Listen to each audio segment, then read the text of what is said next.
प्रदीप तर आता शहरातील खूप मोठा कॉन्ट्रॅक्टर झाला होता. त्याच्या घरची परिस्थिती खूप हालाकीची होती. तरी पण खूप कष्ट करून गणपतरावांनी आपल्या 4ही मुलांना चांगले शिकवले होते. मोठा मुलगा प्रदीप कॉन्ट्रॅक्टर, तर दुसरा मुलगा जितेश तो पण ऑफिसमध्ये चांगल्या पोस्टवर होता व गावाकडचे दोन्ही मुलं अजून शिकत होते. त्याला आता गावातले लोक खूप गरीब वाटू लागले होते आणि त्याला गावातले नातेसंबंध आता त्याला त्याच्यापेक्षा लहान वाटू लागले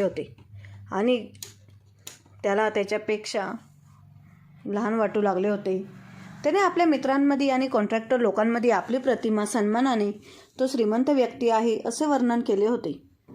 त्यामुळे वडिलांचे पत्र आल्यानंतर वडिलांनी आपल्याला न कळवता आपल्यासाठी नाते शोधण्याचे धाडस कसे केले असा संताप व्यक्त केला.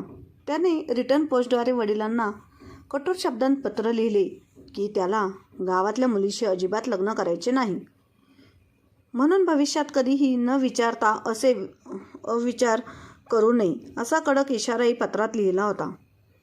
एका आठवड्यानंतर मुलाचे पत्र आल्यावर गणपतरावांना खूप आनंद झाला. निरक्षर गणपतराव पत्र घेऊन घरी पोहोचले आणि प्रसादला पत्र वाचायला सांगितले. प्रदीपचे पत्र मिळाल्याचे ऐकून आई अंबिकाबाई आणि बहीण मीना यांना खूप आनंद झाला. प्रसादने पत्र वाचायला सुरुवात केली तेव्हा प्रदीपने पत्रात काय लिहिले आहे यावर कोणालाही विश्वास बसत नव्हता. पत्रात लिहिलेल्या गोष्टी ऐकून गणपतरावांनी डोक्याला हात लावला. आईने प्रसादला पुन्हा पत्र वाचायला सांगितले, पण पत्र वाचताना प्रसादकडून चूक होत असावी असा त्यांचा विश्वास होता. पण पुन्हा पत्रात लिहिलेले शब्दांचे अचूक उच्चार ऐकून आई ढसाढसा रडू लागले. प्रदीपला अचानक काय झाले हे घरातील कोणालाही समजत नव्हते. त्याला आता आई वडिलांच्या इज्जतीची पर्वा राहिली नाही का? असाच आठवडा निघून गेला. शेवटी आईला पटले नाही आणि ती प्रदीपच्या वडिलांना म्हणाली, मी एक गोष्ट सांगू का? गणपतराव म्हणाले, हो हो बोल. तेव्हा त्या म्हणाले की तुम्ही ना प्रदीपला समजवायला शहरात का जात नाही? तेव्हा गणपतराव म्हणाले, हो मी पण असंच विचार करत आहे, पण माझ्या खिशात जरा तंग आहे. तुमच्या विनंतीवरून मी माझ्या भावी सुनेसाठी गळ्यातले मंगळसूत्र बनविण्याकरिता पैसे ठेवले आहेत. आता प्रदीपकडून खर्चाची अपेक्षा नाही. मी 4-5 दिवस थांबेन आणि बघेन जितेशची मनी ऑर्डर येते का. हे ऐकून छोटी मीना म्हणाली, बाबा मी आमच्याकडे काही पैसे ठेवले आहेत, तुम्ही ते घ्या आणि मोठ्या भावाला भेटायला शहरात जा. मीनाचे बोलणे ऐकून प्रसाद म्हणाला, अगं पागल, बाबांना शहरात जाण्यासाठी पैशांची नाही तर रुपयांची गरज आहे. मीना म्हणाली, माझ्या पिगी बँकेत पूर्ण 400 रुपये आहेत. बाबा तुम्हाला ही पिगी बँक हवी असेल तर फोडून बघा. मीनाचे बोलणे ऐकून गणपतरावांच्या डोळ्यात अश्रू आले. ते म्हणाले, असू दे मुली, मला त्या स्वार्थी मुलांसाठी माझ्या मुलीचे ऋणी व्हायचे नाही. हे ऐकून मीना म्हणाली, आई म्हणाली, मीनाचे पैसे नंतर परत द्या. हा कौटुंबिक प्रश्न आहे. अशा अडचणीत अशा गोष्टींचा विचार करू नये. माझ्याजवळ 100-200 रुपये आहे. माझं ऐका आणि तुम्ही उद्या सकाळच्या ट्रेनने चंद्रपूरला जा. तेव्हा गणपतराव म्हणाले, तुम्हाला मान्य असेल तर ठीक आहे, मी उद्या सकाळी शहरात जाईन. पण उद्या शनिवार असल्याने शनिवारी घरून मुलांकडे जाणे योग्य नाही. तर असे करा आणि आत्ताच माझी बॅग भरा आणि बुटं बाहेर काढून ठेवा, कारण माझा प्रवास शुक्रवारच्या दिवसाच मोजला जाईल. अंबिकाबाईने ताबडतोब गणपतरावांचे महत्त्वाचे कपडे आणि सामान एका पिशवीत ठेवले. दोन्ही मुलांसाठी लागणारे घरगुती खाद्यपदार्थ दुसऱ्या पिशवीत भरले. रात्रभर गणपतराव झोपू शकले नाही. मुहूर्तावर उठून त्यांनी स्नान करून ध्यान केले आणि प्रदीपला भेटण्यासाठी सकाळच्या ट्रेनने शहराकडे प्रस्थान केले. इंग्रजांच्या काळापासून गावात आपले कुटुंब श्रीमंत असल्याचे प्रथिने आपल्या मित्रांना सांगितली होती. आजही त्यांची घरी कितीतरी नोकर गावात घरची व शेतीची कामे करतात. त्याने जितेशलाही समजावून सांगितले होते की कोणी विचारले तर असे सर्व काही सांगावे. पण प्रदीपला माहीत नव्हते की जेव्हा एखाद्यासमोर सत्य येते तेव्हा लोकांचा त्याच्यावरील विश्वास उडायला एक क्षणभरही लागत नाही. संध्याकाळ झाली होती. पत्रात लिहिलेल्या पत्त्याची चौकशी करून गणपतरावांनी प्रदीपचे कार्यालय गाठले.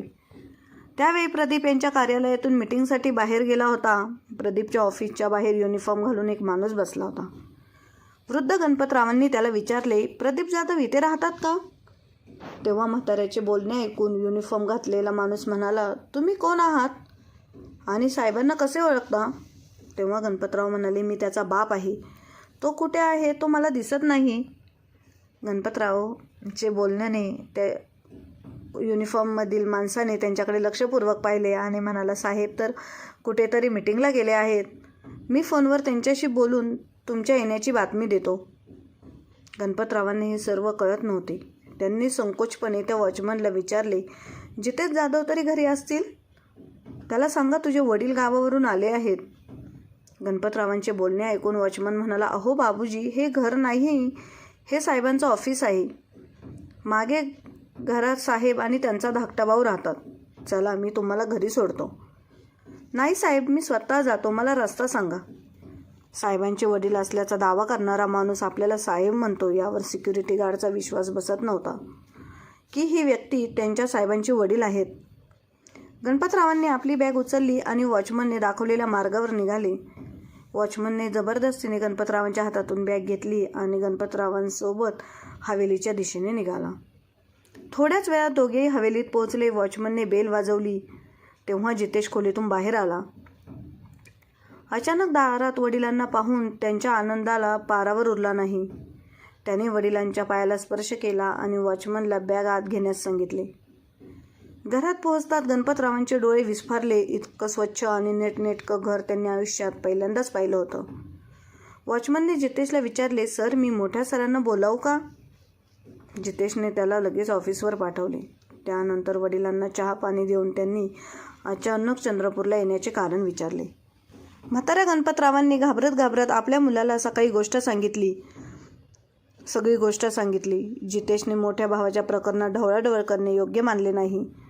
तरीही वडिलांचे सांत्वन करताना तो म्हणाला, संध्याकाळी दादाशी बोलण्याचा प्रयत्न करा. तोपर्यंत तुम्ही विश्रांती घ्या. गणपतराव घरातील प्रत्येक वस्तू अतिशय बारकाईने पाहत होते आणि मग लहान मुलाला म्हणजे जितेशला कुतूहलाने त्याबद्दल विचारायचे. बेटा, हे खूप महागडे असेल ना? जितेश हसून म्हणतो, नाही बाबा, फार महाग नाही.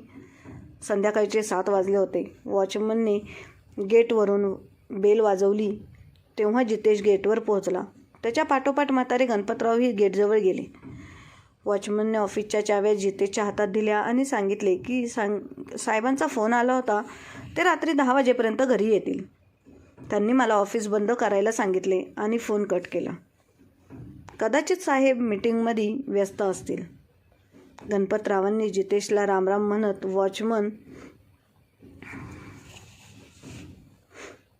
वॉचमन आपल्या घराकडे निघाला. गणपतरावांनी जितेशला विचारले, काय झालं आहे? प्रदीप उशिरा येणार आहे का?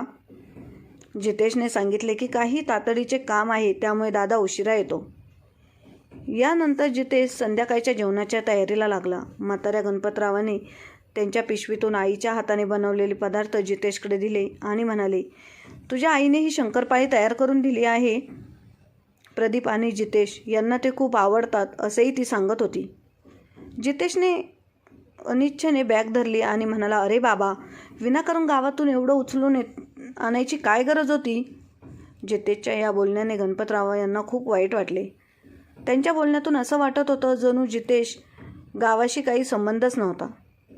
गणपतराव म्हणाले, बेटा, मी नकार देत होतो, पण तुझ्या आईचा आग्रह होता. माझ्या मुलांना लहानपणापासून अशा गोष्टी आवडतात.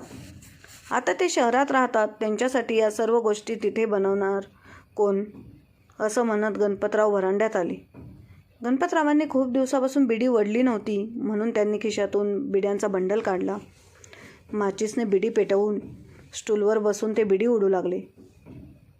बिडीचा वास जितेशच्या नाकापर्यंत पोचला. तो धावत व्हरांड्यात आला आणि तो गणपतरावांना म्हणाला, बाबा, तुमची बिडी ओढायची वाईट सवय अजून गेली नाही का? चला आता जाऊ. कोणीतरी बघितलं तर म्हणेल की कोणता म्हातारा मजूर घरात ठेवला आहे. जितेशचे बोलणे ऐकून गणपतराव म्हणाले, जितेश बाळा, मी आयुष्यभर काबाड कष्ट करून आणि मान्यतेने तुमचे पालनपोषण केले आहे. आज तुम्ही लोक 2 पैसे कमवू लागलेत की तुम्हाला तुमच्या म्हाताऱ्या बापाच्या या सवयी घाणेरड्या वाटू लागल्या आहेत. असे म्हणत गणपतराव पुन्हा एकदा खोलीत आले. जितेश नाही म्हणत वडिलांच्या हातात महागड्या सिगारेटचा डब्बा दिला आणि म्हणाला, बाबा तुम्हाला विनाकारण राग येतो. ही सिगारेट घ्या आणि ती ओढा. आजकाल ही पिढी फक्त मजूरच पितात. धूम्रपान करायचे असेल तर फुरसतीने करा. इथे बसा आणि प्या. थोड्या वेळात दादा येईल. त्याने हे सगळं पाहिलं तर आज तुमच्याबरोबर माझं पण काही खरं नाही. गणपतराव चिडलेल्या स्वरात म्हणाले, बरं तुम्ही मला प्रदीप कॉन्ट्रॅक्टरचं नावही दाखवत आहे. हे बघ जितेश बेटा, मी बाप आहे तुझा.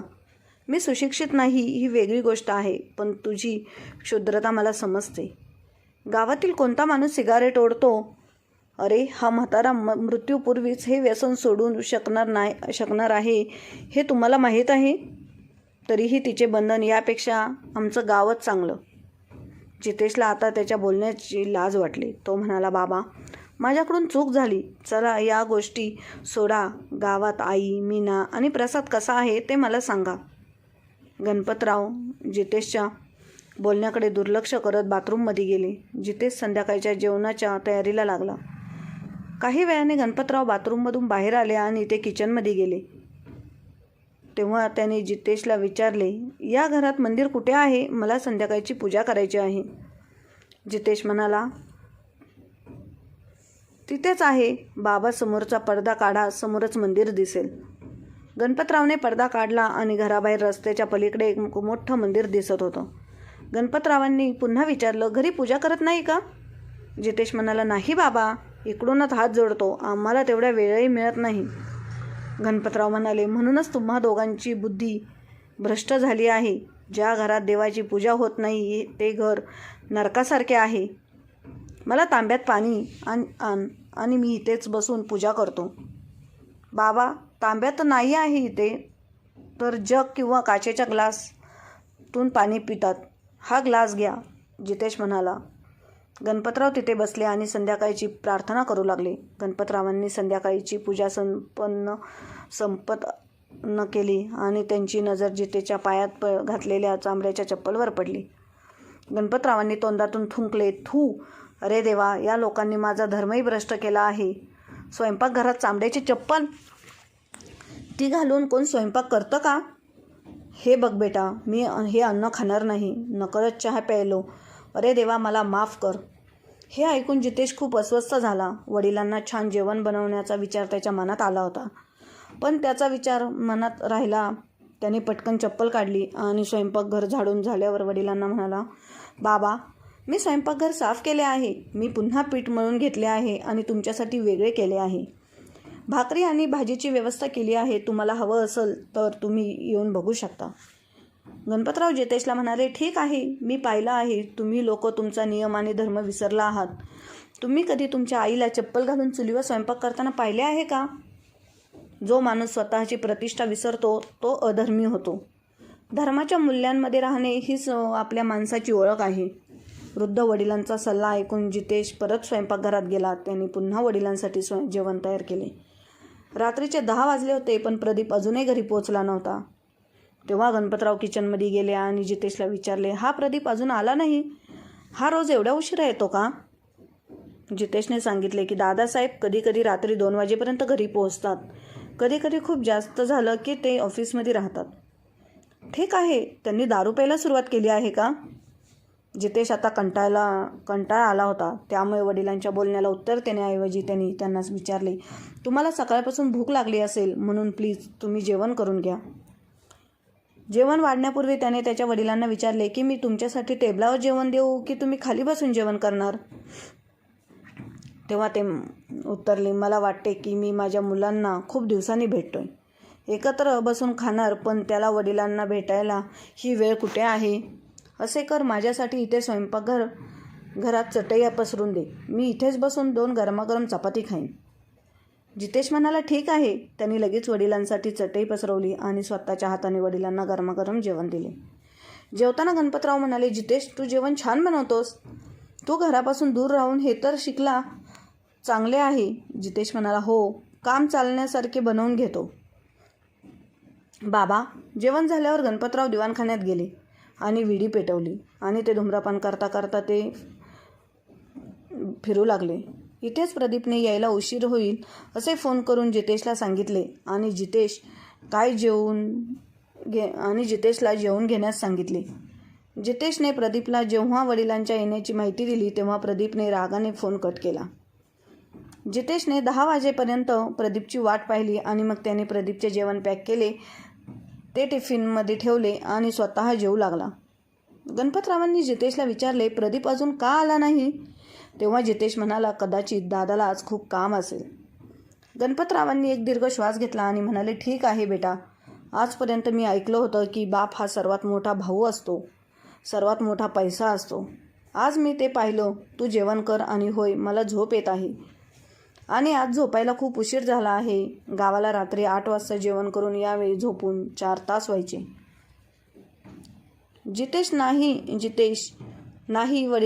जितेशने वडिलांचा पलंग तयार केला. गणपतराव सकाळपासून थकले होते, त्यामुळे लवकर झोपी गेले. रात्रीचे जेवण करून जितेशने घरातील कामं उरकली आणि मग जेवणाचा टिफिन घेऊन प्रदीपच्या ऑफिसकडे जाऊ लागला. बाहेर जाण्यासाठी घराचा गेट उघडताच गणपतरावांचे डोळे उघडले. तेव्हा ते म्हणाले, कुठे जातोस जितेश? जितेश, प्रदीप आलाय का? जितेश म्हणाला, नाही बाबा, मला दादाचा फोन आला होता. कदाचित त्याला ऑफिसमध्येच उशीर होईल म्हणून मी त्याचे जेवण तिथेच पोहोचवतो. तुम्ही आराम करा, मी 10 मिनिटात येतो.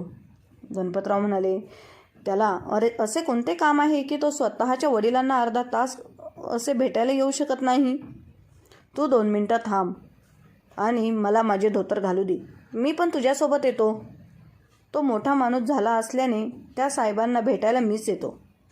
असे म्हणत गणपतरावांनी धोतर आणि कुर्ता घातला आणि हातात काठी घेऊन ते जितेशसोबत चालायला तयार झाले. जितेशला समजायचे होते, एवढ्या रात्री तिकडे कुठे जाणार? दादाला सकाळी भेटा. पण गणपतराव वडील ठाम होते की मी प्रदीपला भेटायला येईल. जितेशला काय करावे समजत नव्हते. यावेळी जर दादासाहेब शुद्धीत नसतील तर ते नक्कीच मला वाईट बोलतील, पण वडिलांनी त्यांना अशा अवस्थेत पाहिले तर अनर्थ होईल. जितेश समोर पुढे विहीर आणि मागे खड्डा अशी परिस्थिती होती. शेवटी तो घराबाहेर पडला आणि त्याच्यासोबत त्याचे वडीलही गेले.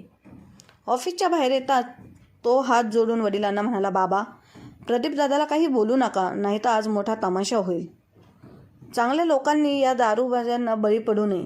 तुमची इज्जत तुमच्या हातात आहे. जितेश त्यांना हे सर्व का सांगत आहे हे गणपतरावांना समजले नाही. मी पागल आहे का की मी त्यांचा बाप नसून कुणी बाहेरचा आहे?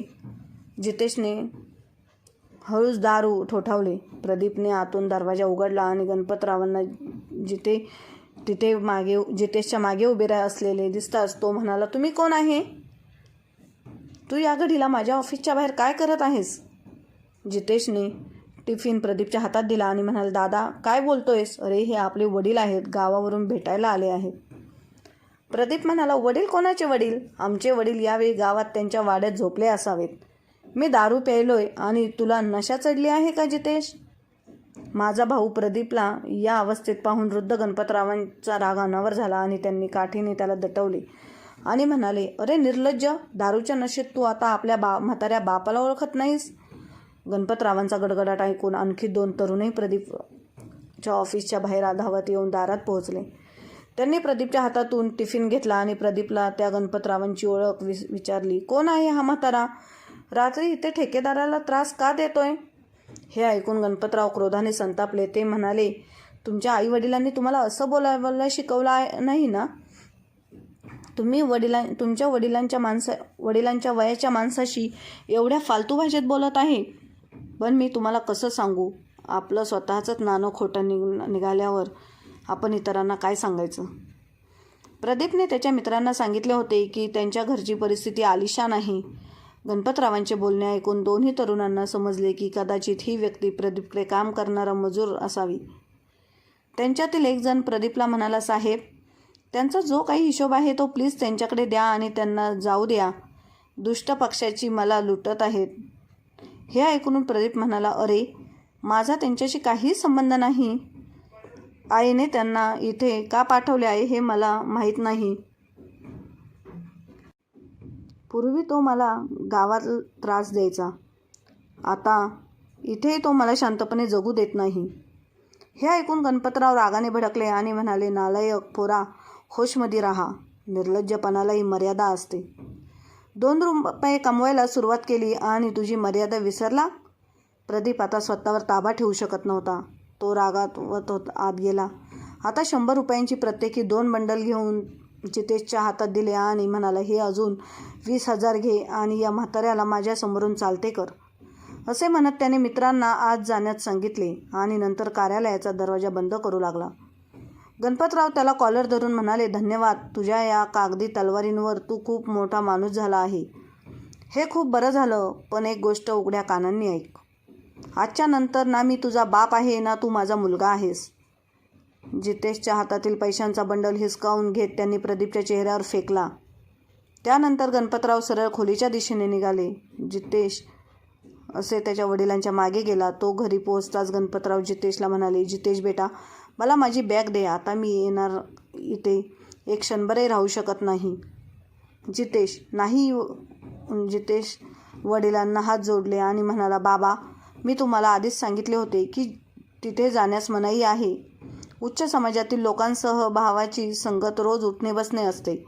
अनेकदा जेव्हा ते जास्त पितो तेव्हा तो ऑफिसमध्ये झोपतो. त्याने तुम्हाला जे काही सांगितले ते खूप चुकीचे होते, पण दारू आणि पैसा या गोष्टी फक्त आदर आणि प्रतिष्ठेच्या ऐवजी स्टेटस बघतात.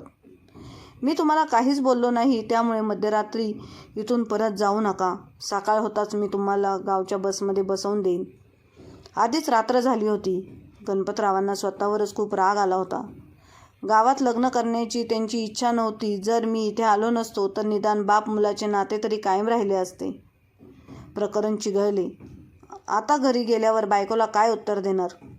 माझ्या घरातून इथे येताना मीना किती खुश होती असा विचार करून गणपतराव जितेश समोर ढसाढसा रडू लागले. जितेशला या घटनेने खूप दुःख झाले. तो विचार करत होता की वडील पहिल्यांदाच इथे आले होते. ते इथे आले आणि त्यांना मिळालेली वागणूक अत्यंत वाईट होती. पण मी त्यांना थांबवण्याचा खूप प्रयत्न केला, पण या घरात माझ्यावर कोण विश्वास ठेवणार नाही आहे. मग त्याने वडिलांना समजावले की दारू पिऊन माणूस विवेक गमावतो हे तुम्हाला माहीत आहे. पण सकाळी दादा स्वतः तुमची माफी मागायला येईल. आजपासून त्याचे आणि माझे नाते संपुष्टात आल्याचे गणपतराव म्हणाले. तू म्हणत आहे तर मी रात्री इथेच थांबतो, पण सकाळी तू मला 6 वाजताच्या बसमध्ये बसवून दे. जितेशने विचार केला. चला, बरं झालं वडिलांनी होकार दिला आहे. सकाळपर्यंत कोणास ठाऊक दादाचा राग थोडा कमी होईल. यानंतर काही सामान्य संभाषणानंतर दोघेही एकाच खोलीत झोपले. गणपतराव रात्रभर विचार करत राहिले. त्यांच्या गावातल्या वर्षानुवर्ष सागाच्या लाकडी खाटेवर त्यांना जी झोप यायची ती महागड्या पलंगावर येत नाही. पहाटे 5 वाजता कोणीतरी गेट ठोठावले आणि जितेश जागा झाला. त्याने जाऊन गेट उघडले आणि गेटवर प्रदीप उभा असल्याचे दिसले. दोन्ही भाऊ आत आले. प्रदीप सरळ दुसऱ्या खोलीत गेला तर जितेश किचनमध्ये जाऊन तिघांसाठी चहा करायला लागला. गणपतराव आधीच जागे झाले होते. ते उठले आणि शौचालयात गेले आणि मग आंघोळ करू लागले. जितेशने जाऊन प्रदीपला चहा दिला. प्रदीप जितेशला म्हणाला, काल मी दारूच्या नशेत बाबांना खूप काही बोललो. मला माफ कर भाऊ. मी हे करायला नको होतो, पण आता मला समजत नाही आहे मी बाबांची कोणत्या तोंडाने माफी मागू. जितेशने प्रदीपची चूक मान्य केली आणि म्हणाला, तू असं अजिबात करायला नको होतं. जेव्हा वॉचमनने आणि मी तुला वडिलांच्या येण्याची माहिती दिली होती तेव्हा काल एवढी दारू प्यायची काय गरज होती? वडील पहिल्यांदा इथे आले आणि तू त्यांचा एवढा अपमान केला की ते रात्री इथून घरी परतणार होते. ते बिचारे खूप दुःखी होते. मी कसं तरी रात्री त्यांची समजूत काढली. जितेशचे बोलणे ऐकून प्रदीप म्हणाला, मी त्यांच्याबद्दल खूप वाईट बोललो का? मी शुद्धीत नव्हतो, त्यामुळे मला पूर्ण आठवतही नाही.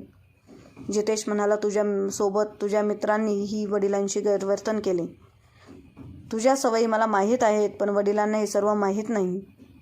प्रदीपने विचारले, वडील अजून झोपले आहेत का? जितेश म्हणाला, आत्तापर्यंत कसे झोपले असतील? ते म्हणत होते की सकाळी 6 वाजता बसने परत जाईन. इतक्यात गणपतरावांनी आंघोळ केली आणि पूजा करू लागले. जितेश त्यांच्याकडे चहा घेऊन पोहोचला. दोघे चहा पितच होते. तेवढ्यात प्रदीप त्या खोलीत पोहोचला. वडिलांच्या पायाला हात लावून नमस्कार करण्याचा प्रयत्न करताच वडिलांनी त्याला खडसावले आणि विचारले, तू कोण आहेस? मी तुला ओळखत नाही. प्रदीपचा चेहरा लाजेने लाल झाला होता. त्याने वडिलांचे पाय धरले. तो म्हणाला, बाबा, काल मी माझ्या आयुष्यातील सर्वात मोठी चूक केली. नशेत असताना मी तुम्हाला बोललेल्या वाईट गोष्टींची माफी मागायला आलो आहे. गणपतराव म्हणाले, कॉन्ट्रॅक्टर प्रदीप जाधव, काल तुझे वडील गणपत जाधव तुझ्यासाठी मेले हे तुला समजले नाही का? आता तुझा आणि माझा काहीही संबंध नाही. गणपतराव नक्कीच गरीब आहे, पण तरीही तुझ्यासारख्या दारुड्यापेक्षा त्याला जास्त आदर आहे. दूर हो माझ्यापासून.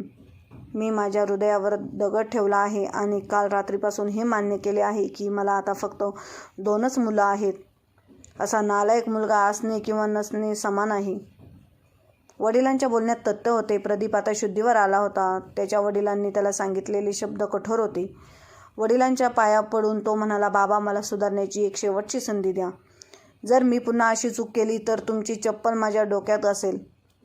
जितेश याचा साक्षीदार आहे. गणपतराव म्हणाले, बेटा, तुला तुझ्या पैशाचा खूप अभिमान आहे. आता बघ, आजपासून तू जिथे जाशील तेथे हा म्हातारा अशिक्षित असंस्कृत मजूर तुझ्याबरोबर येईल आणि सर्वजण या नालायक प्रदीप जाधव बाप आहे हे सांगेन. तू कोणाशी संगत करतोस आणि मला तुझा बाप मानण्याची तुला काहीही गरज नाही. प्रदीप एकही शब्द बोलला नाही. आज त्याच्याकडे बघून असे वाटत होते की त्याच्यासारखा आज्ञाधारक मुलगा कलियुगात क्वचित जन्माला येईल. बाबांनी चहा घेतला आणि मग जितेशला विचारले, खरं सांग जितेश, ही कोणाची खोली आहे? जितेश म्हणाला, ही खोली मी भाड्याने घेतली आहे. दादा बहुतेक त्याच्या कामानिमित्त बाहेरच राहतो. कधी कधी रात्री उशिरा का होईना तो इथे येऊन माझी प्रकृती विचारतो. गणपतराव म्हणाले, मग ठीक आहे, आज नाही तर उद्या घरी परत जाईन. ज्या माणसाला घरच्या इज्जतीची पर्वा नाही, पण आज जर मी असाच घरी परतलो तर शेजारच्यांना काय उत्तर देणार? जितेश त्याच्या वडिलांच्या निर्णयाने खूप खुश होता. त्याला माहीत होते जसा वेळ जाईल तसतसे त्यांचे वडिलांचा रागही कमी होईल. प्रदीप मग शांतपणे दुसऱ्या खोलीत गेला. त्याला त्याच्या वागण्याची लाज वाटत होती. जितेशने सगळ्यांसाठी नाश्ता बनवला. त्यानंतर आंघोळ करून गणपतराव आणि जितेश दर्शनासाठी मंदिरात गेले.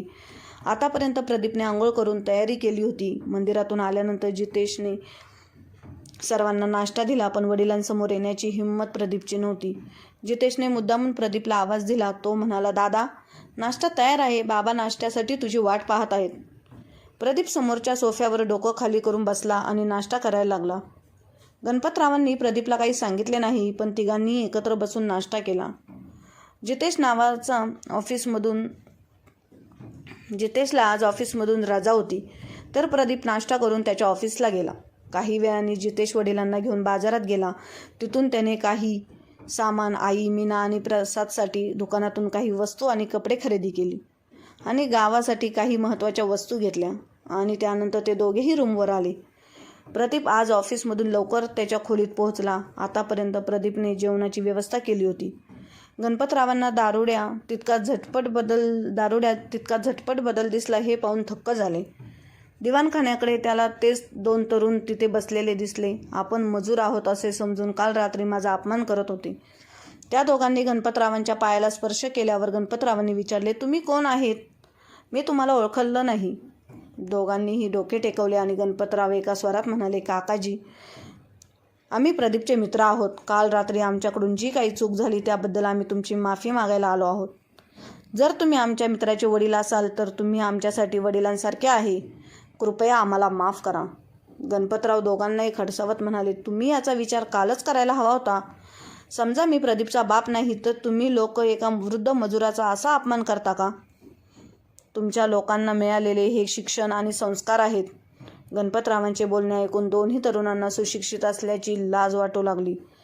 ते म्हणाले, काका, खरे तर हा आपल्या शिक्षण पद्धतीचा दोष आहे. जिथे नैतिक मूल्ये आपल्याला फक्त पैसा आणि श्रीमंतांचा आदर करायला शिकवला जातो. खरं तर काल आमचे मित्र प्रदीप यांना पूर्ण 10 कोटी रुपयांचे कॉन्ट्रॅक्ट मिळाले होते. कॉन्ट्रॅक्ट मिळाल्यावर थोडं सेलिब्रेशन करायचा विचार केला. दारूच्या प्रभावाखाली असताना आमच्याकडून जे काही चुका झाल्या आहेत त्याबद्दल आम्हाला क्षमा करा. प्रदीप खाली मान घालून म्हणाला, आणि माझ्या गैरव्यवहारामुळेच कॉन्ट्रॅक्ट कदाचित कॅन्सल झाला आहे. त्यांचे मित्र म्हणाले, भविष्यात हा आमच्यासाठी धडा असेल. गणपतरावांनी त्यांना चेतावणीच्या स्वरात सांगितले, ठीक आहे, भविष्यात असे होऊ नये. जर तुम्ही तुमच्या वडिलांचा आदर केला तर तुम्हाला 10 कोटी किंवा अगदी 10 अब्ज रुपयांचे कॉन्ट्रॅक्ट मिळेल. पण जर तुम्ही पैशाच्या गर्वाने तुमच्याच लोकांचा अपमान केला तर आम्ही मोठमोठ्या श्रीमंतांना भीक मागताना पाहिलं आहे. गणपतरावांची माफी मागितल्यानंतर दोघांनीही जाण्याची परवानगी मागितली. गणपतराव म्हणाले, जेवल्यानंतर जा बेटा. आणि हो, मी काय बोललो त्याचा राग मानू नका. तुम्ही दोघेही चांगल्या कुटुंबातले दिसता, सोडून द्या. त्यात काही गैर नाही. ठीक आहे काकाजी म्हणत दोघांनीही पायाला स्पर्श केला आणि गणपतरावांना नमस्कार केला आणि तिथून निघाले. यानंतर प्रदीपने जेवण दिले. प्रदीप जितका गणपतरावांजवळ येत होता तितका त्यांच्या मनातला राग हळूहळू कमी होत होता. गणपतराव म्हणाले, बेटा जितेश, आता मला गावाकडे निघायला हवं. तू मला बसमध्ये बसवून दे. तेव्हा प्रदीप खाली मान घालून म्हणाला, बाबा, तुम्ही ज्या कामासाठी आले होते ते तर तुम्ही केलेच नाही. गणपतरावांना कळून चुकले की तो काय बोलत आहे. तरीही ते म्हणाले, आता मला कोणतेही काम करायचे नाही. सर्वजण ज्याच्या त्याच्या मर्जीचे मालक आहेत. तेव्हा प्रदीप गणपतरावांच्या पायावर डोकं ठेवले आणि ढसाढसा रडू लागला आणि बोलू लागला, बाबा, मला माफ करा. मला समजले आहे की वडिलांचे मन दुखवून कोणीही आनंदात राहू शकत नाही. मला माझ्या चुकीचे पश्चाताप झाले आहे. मला माझ्या चुकीची क्षमा मागण्याच्या लायकीची नाही, परंतु तरीही मला माफ करा. आणि शपथ घेऊन सांगतो, ज्या दारूच्या नशेत मी माझ्या वडिलांचा अपमान केला त्या दारूला मी कधीही स्पर्श करणार नाही. आता मी पुढच्या आठवड्यात गावाकडे येत आहे आणि तुम्ही बघितलेली मुलगी बघून लग्नाचं काय ते ठरवू. प्रदीप जाधव या बोलण्यावर गणपतराव खूपच खुश झाले आणि ते म्हणाले, बेटा, मी तुला माफ केले आहे आणि तुला तुझ्या चुकीचं प्रायश्चित्त आहे. यातच सर्व काही झाले असे मी समजतो. आणि आज मी तुला माफ केले म्हणून परत ही चूक करू नकोस. आणि तुला एक आज मी शेवटचं सांगतो की पैसा आला म्हणून माणसाने कोणताही गर्व करू नये. त्यामुळे कोणताही पैसा टिकून राहत नाही आणि पैशामुळे नातेसंबंध खराब होतात. त्यामुळे माणसाने पैसा आला म्हणून जास्त उतू नये.